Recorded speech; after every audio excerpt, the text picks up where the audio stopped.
When I was a kid, my brother and I used to watch Play School, the ABC's taxpayer-funded, longest-running children's series in Australian television history. I remember it being quite good, but as with all things nowadays, it's turned woke, and I presume, as its target audience is children, it's trying to teach, i.e. indoctrinate, your children about modern-day wokery. If you hadn't already realised, yes, the program has even featured a drag queen reading to your children. For example, in this episode from May this year, titled When I Grow Up, Nature Nurturers, you can see that the two hosts, one Aboriginal Australian and one Chinese Australian, are with the Aboriginal doll Dan, helping to clean up the waterways. It's such a realistic situation. Later in the episode, just before they read the story, they show the newly revamped rocket clock, which appears to be some kind of rainbow-coloured totem pole.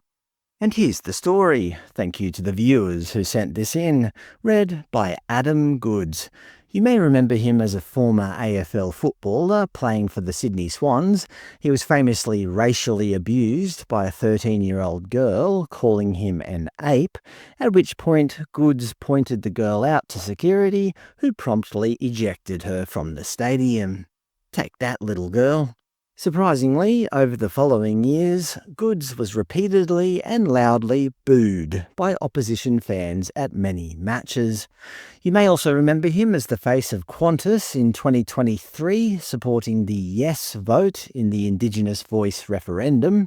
This constitutional change was ultimately defeated, with the no vote winning both the national majority and the majority in every state. But back to the Play School story titled, Walk With Us, Welcome to Our Country. Surprise, surprise, it's written by a one Adam Goods. It starts off with a mother and her son at the dinner table, and just when you think they're about to say grace before their meal, the boy says, "We acknowledge and respect the Camaragal people, the traditional custodians of the land we are on, and we pay our respects to their elders." You know, a completely normal thing for a child to say before eating. Then the mother replies, "Wow, that was beautiful. Where did you learn that?" To which he replies, "At school." And then Mum says, "We didn't learn to acknowledge country when I was little. Can you teach me?" I swear, I'm not making any of this up. The ABC published Mr. Goods reading this obvious propaganda in all its glory on YouTube, but don't expect to be able to leave any comments. As usual, with our taxpayer-funded broadcaster, comments are not allowed. Back to our book. The next scene shows the kid in the bath. The book reads, Harvey sings his favourite song, Barrabulla, finishing with a big splash. Personally, I've never heard of that song, but I'm sure it's the favourite bath time song of many young Australian children. The next day, Harvey and his mum go to their favourite park.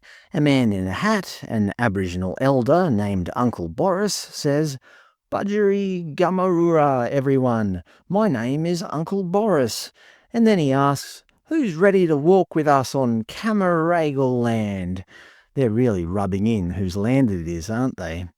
They walk to a clearing and Uncle Boris initiates what you might call some kind of pagan ritual, saying, "Time to awaken the ancestors. Every time we sing or acknowledge country, the ancestors are listening."